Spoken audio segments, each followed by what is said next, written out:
In today's video, I'm going to teach you how to use the clipboard in Windows 11.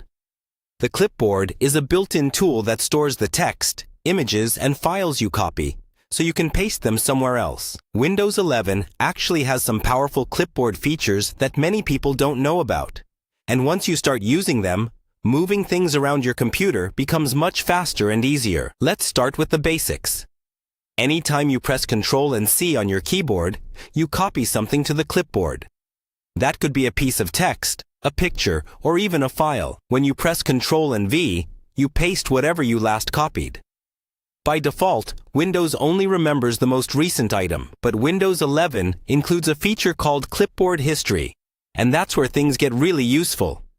To open your clipboard history, press the Windows key and the letter V together. If this is your first time using it, you'll see a message asking you to turn clipboard history on.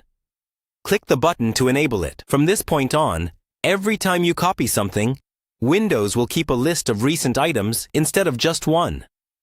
Try copying a few different things. Maybe a line of text from a web page, a sentence from a document, and then a small image. Now press Windows and V again. You'll see a panel appear, showing everything you copied, with the most recent item at the top.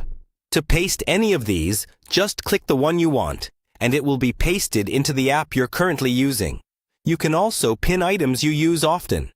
For example, if you frequently paste the same phrase, open the clipboard history with Windows and V, hover over that item, and choose the pin option.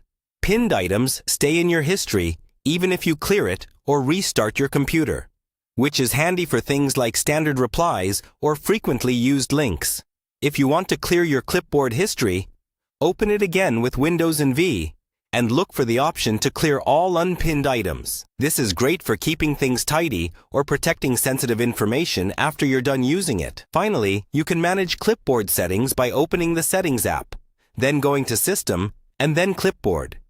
Here you can turn clipboard history on or off, and adjust any available options to match how you like to work. That's all you need to start using the clipboard effectively in Windows 11, and really speed up your everyday tasks.